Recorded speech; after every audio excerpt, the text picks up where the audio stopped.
We are back now to the qualitative analysis of cations. As mentioned in our previous recorded video, for some cations, when we add to them sodium hydroxide, they will form a white precipitate. So here we have in this first test tube, we can see a small white precipitate at the bottom here. This solution contains magnesium. So we're gonna test this solution, what happens to this white precipitate if we add more excess of sodium hydroxide. In the second test tube over here, we have aluminum ions. And of course, as you can see, it makes a white precipitate. Again, we're gonna test if this redissolves with excess sodium hydroxide. The third test tube over here contains barium, and this one gives a white precipitate. Okay, and the fourth test tube contains calcium, and also the calcium has a white precipitate with the sodium hydroxide. Next one, we have the zinc. The zinc over here also makes a white precipitate with the sodium hydroxide. And the last one, the lead. The lead also has a white precipitate. For this one, the barium, let's just shake it again. The solution is more cloudy than a precipitate. Okay, so now let's start adding excess sodium hydroxide. Let's start in the first one.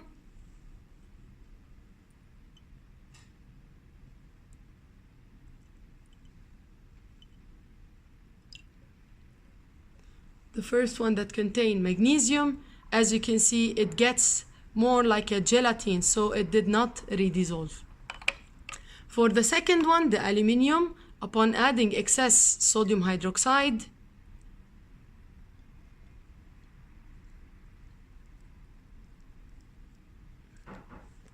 the aluminium, okay, let's shake it. Let's shake it. Yes, it redissolves. See the difference between the two? Now we're not gonna try it for the barium because it is already a cloudy color. Now let's see for the calcium. This is the calcium with excess sodium hydroxide. It will not redissolve. So as you can see here, it did not redissolve. Now with the zinc, excess sodium hydroxide with zinc, also it did. Let's check it very well. Let's see. Let's put some more excess. More of sodium hydroxide. Okay. So it is redissolving.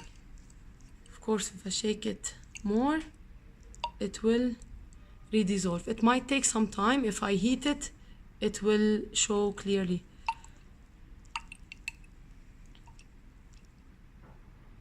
See, it is redissolving. And the last one, the lead, this is the white precipitate of lead, and if I add excess sodium hydroxide, it will not redissolve. So now this is, let's try for the barium, but this is creamy and it will get no precipitate, but the color will remain creamy color. Now, as you can see here, the aluminium and the zinc we are able to recognize them. The aluminium, it's a clear solution, while the zinc, it redissolves, but it takes more time, so we can know that this is zinc. For the others, for magnesium, it gets more gelatin. And for the only thing that we need to differentiate is between the calcium and the lead. However, if I take another solution of lead and add to it a solution containing iodide, it will give us a yellow precipitate.